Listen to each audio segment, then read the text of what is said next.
Olá, tudo bem?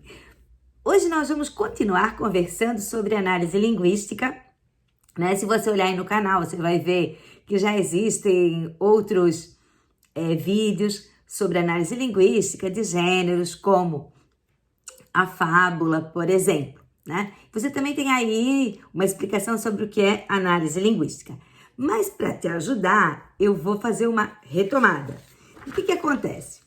O que é análise linguística? É uma olhada para o texto, tá certo?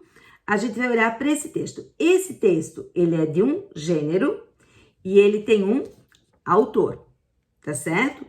A gente olha para esse texto, vai olhar o que nesse texto? Vai olhar as marcas linguísticas, porque a gente quer depreender o estilo. Então, existe tanto um estilo que é do autor, e aí a gente identifica, né? Esse autor tem esse estilo tal e tal. E a gente também, né, no nosso trabalho com os alunos, vai explorar, tá? E aqui eu vou trabalhar hoje com o gênero notícia, a gente vai explorar, tá? As marcas linguísticas que caracterizam um determinado gênero. E hoje esse gênero é a notícia, tá? Então a gente vai conversar, vai ver que a gente, quando lê um texto, a gente interage com esse texto, né? E porque a gente já conhece esse gênero, né? A gente já tem algumas pistas, a gente já tem esse conhecimento textual e a gente consegue ler, né? Com algumas expectativas que vão se concretizando à medida que a gente vai lendo, tá certo? E a gente também, porque lê determinados textos, acaba gostando mais do estilo desse ou daquele jornalista, por exemplo, o repórter, né? O articulista, o romancista e assim por diante, tá certo? Então, na hora que eu, tá, vou lendo um texto, o que vai acontecendo, né? Na hora que eu vou lendo, tá, eu vou interagindo com esse texto, né? E à medida que eu interajo, eu começo a construir os sentidos.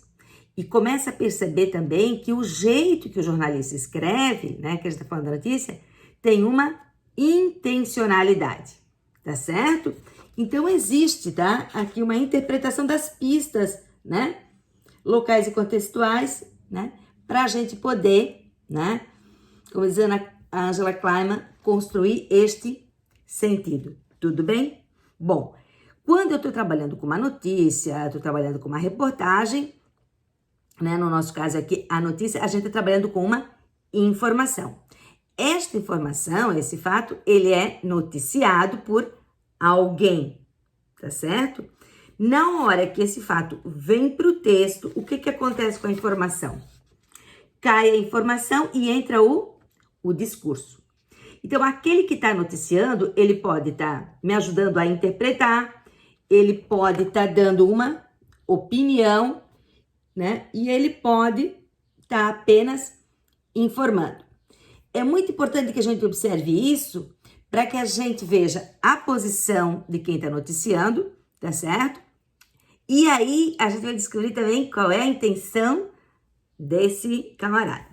Eu separei algumas notícias, né, para a gente analisar, tá certo? E eu vou começar com essa notícia, né, aqui. E é muito interessante que a gente comece analisando a manchete, né, quando tá lá na frente, ou o título, quando não tem a chamada. Mas muitas vezes o que tá lá na manchete, né, não é igual o título que tá dentro do jornal. Então, assim, são todas estratégias, né, também de convencer o leitor a ir para aquela notícia. Dê uma olhada nessa notícia aqui. Festa, orla lotada, desrespeito. Praia do Rosa volta a registrar aglomeração no feriado em Santa Catarina. Olha como é que ele faz. Primeira coisa que chama a atenção de vocês é que na hora que ele vai montar o título, ele faz uma gradação. Festa, orla lotada, desrespeito. Na hora que ele constrói, essa escolha ela não é aleatória, ela é intencional. Ele vai, né, escolhendo as palavras para depois sintetizar em desrespeito. E aí ele coloca o quê? 2 pontos e vem a explicação, né? E aí eu queria chamar a atenção para vocês de algumas palavras aqui, fazer uma análise lexical. Então, ele fala assim, orla, a gente vai vendo que tá combinando aqui com praia, mas ele usa duas palavras. Ele usa lotada e usa aglomeração, tá certo? É a mesma coisa, lotado e aglomerado, né? É essa questão que a gente tem que ir analisando. Por que que ele escolhe orla lotada e depois ele fala em aglomeração? O que que significa aglomerar? Até um termo que está bastante em voga agora, né? Que vontade de aglomerar, né? Fazer uma aglomeração. Então, o que que significa a escolha da palavra aglomerar? E tem uma coisa interessante que vem antes da aglomeração. Ele fala assim, volta a. Quando ele diz volta a, o que é que ele está dizendo? Que isso se repete. Né? Talvez isso ajude a justificar porque ele escolheu desrespeito. Tudo isso está no título. Então, em geral, no título a gente vai ter o quê? A gente vai ter o substantivo, né? Um verbo transitivo direto, em geral, tá? E um complemento. E aí também se faz jus, né, aos adjuntos adverbiais, né? Porque a gente sabe que uma notícia responde perguntas, né? Onde, quando, como, né? Quando, tá certo?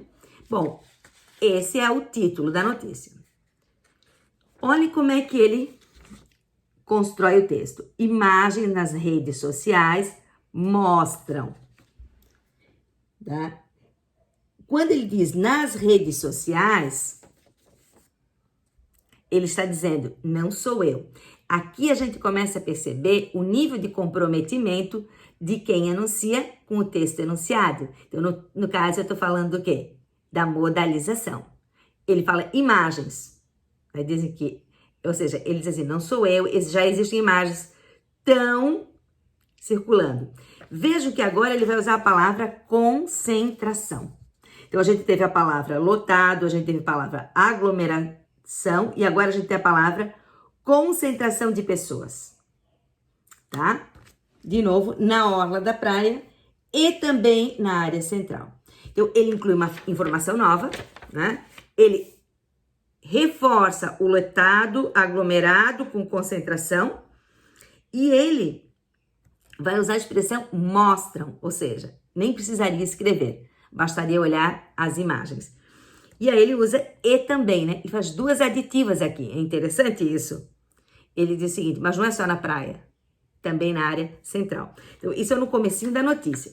E ele continua, né, escrevendo.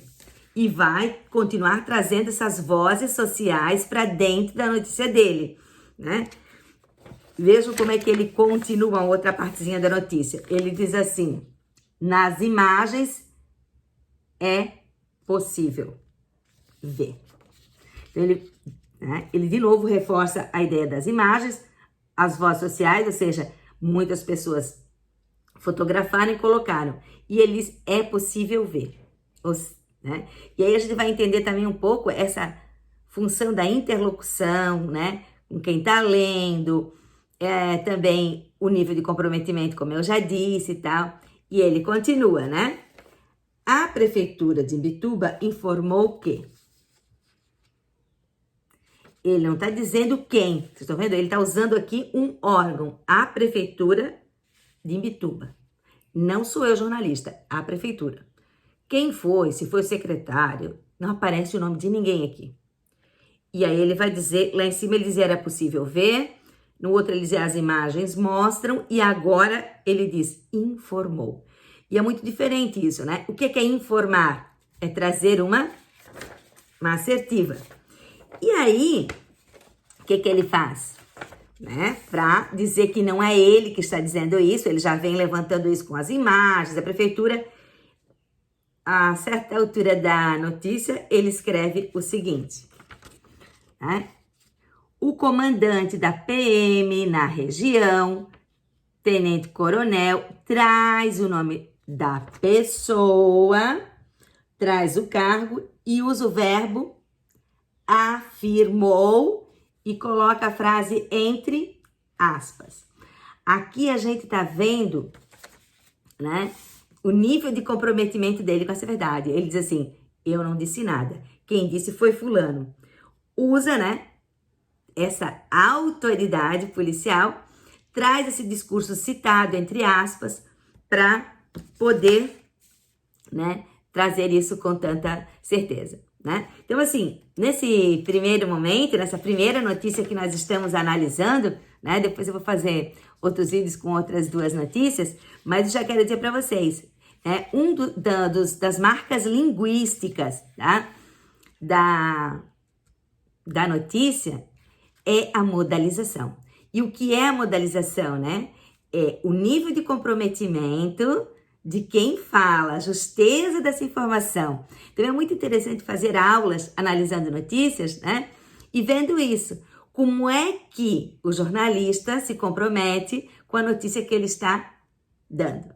Vamos ficando por aqui e logo, logo nós vamos ter um outro vídeo sobre uma outra notícia, analisando outros aspectos, como, por exemplo, a topicalização. Um abraço!